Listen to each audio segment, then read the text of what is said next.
Here's a self-portrait that I did back in 2021, and here's one I did in 2024. Now that's 3 years of growth, but I know we can get better 4 times as fast. So here's how you're going to master art in 2025. Now, I know a lot of you have probably clicked away by now and you probably don't believe me, but seriously, these are the things that I did to get better in those 3 years. And not even just in that time period, but in the last few months, I feel like I've grown a lot as an artist. So here are just the tips and tricks that I did in order to improve that fast.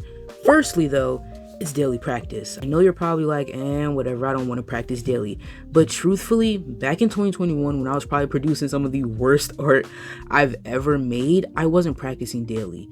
I would practice every now and then, I had a bit of a lack of confidence, so daily practice wasn't even really on my radar. But the past few months, specifically in 2024, I told myself I'm going to put pen to paper at least once per day.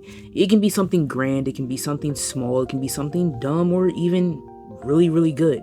But I wouldn't know unless I actively did it. Now, I know that seems daunting because it is. I'm still struggling with this today in 2025, 3 months into the year, I'm still struggling with this. But I can say that with the help of things like Pinterest and Line of Action, or even a Dorka stack, literally, I think my anatomy and just my understanding of the human form has skyrocketed.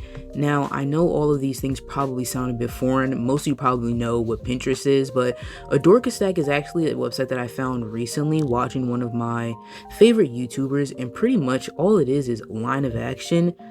But I kind of would say it's a little bit better. If you've ever been on Pinterest and you see those anatomy or pose reference photos, they're all pretty much from a Dorka stack.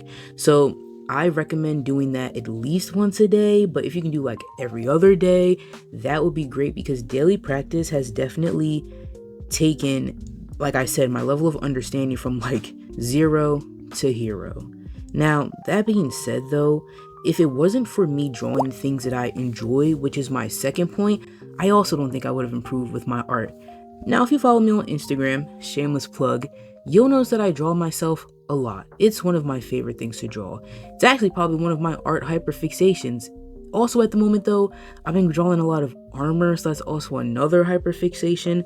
But what I've realized is when you draw the things that you really enjoy drawing, it kind of puts you in a state of constant growth, if that makes sense, because every day you're kind of wanting to draw more. If you only went the analytical side of learning how to draw, I feel like you would kind of lose steam at a point, because though you obviously want to get good in a shorter amount of time or just get good over a period of time, if you're constantly drawing things you don't want to draw, you're not going to want to do it, meaning you're not really going to improve. So me personally, hyperfixating on one little thing you really like, or just drawing the things that you enjoy, will definitely help you improve. A lot of people go the fan art route. I have been getting a little bit more into fan art, and honestly I kind of want to do it a lot more than I have before.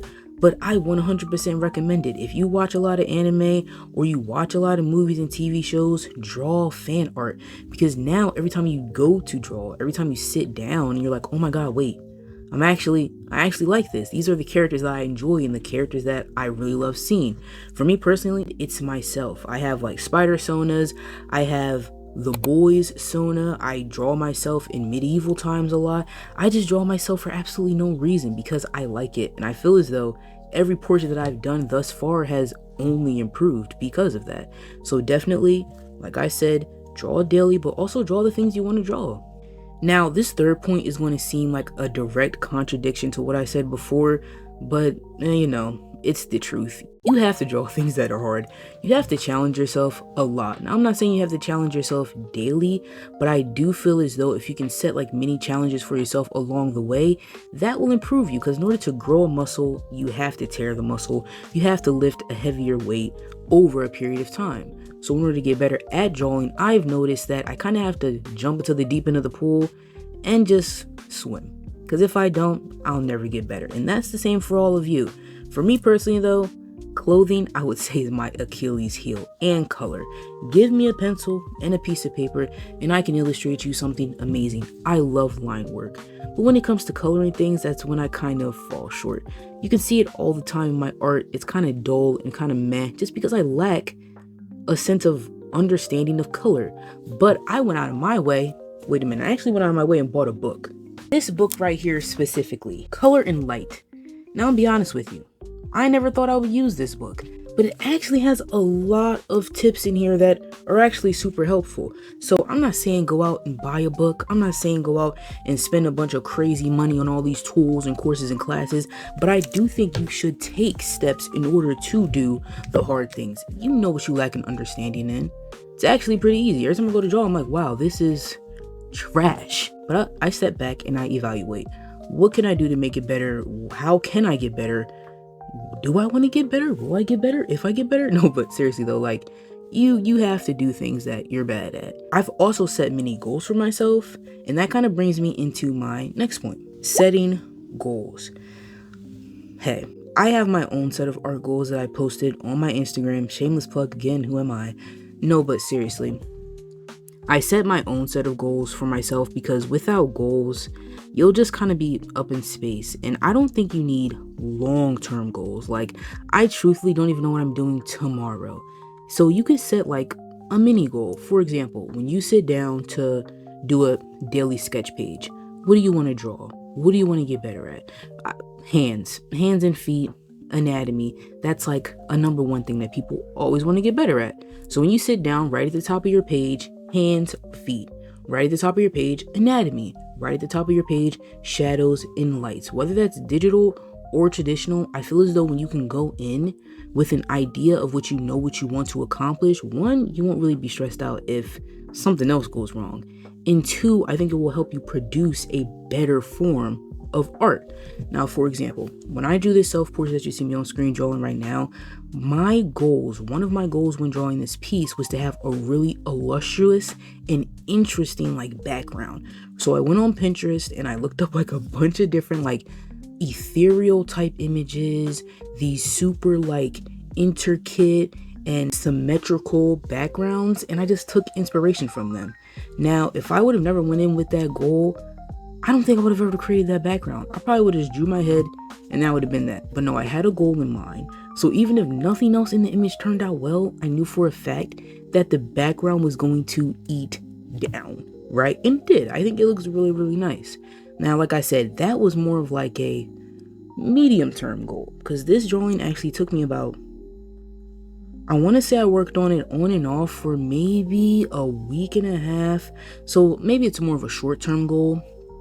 But going into it, every single time I would draw, I knew what I wanted to accomplish. I knew how I wanted it to look. And I think that honestly is one of the main reasons why it turned out so well. So personally, like I said, set your own set of goals. Here, I'll even share with you mine. Like I said, I have the ones on my Instagram. I want to draw more clothing. I want to sculpt something this year. I want to do more colored pieces because like I said, I shy away from that. I want to open up my visual library. I feel as though I draw a lot of people. So it's kind of like, you know, it's okay. But I do think as an artist and a creative person, I'm very multifaceted and I'm also very talented. So I think I should just stray away from the people sometimes and kind of expand my knowledge of other things, and then maybe when I go back to drawing people, it would be better.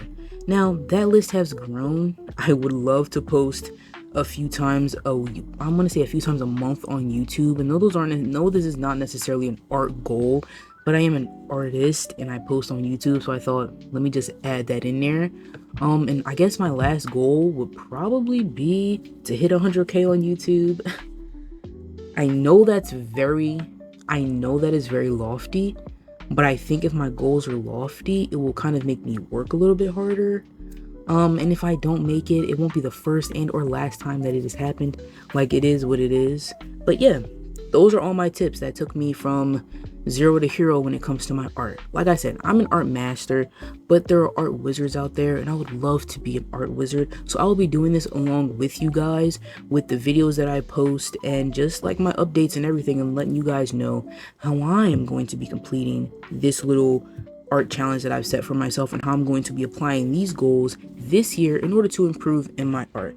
So I hope you guys enjoyed, and with that being said, I will see you guys in the next one.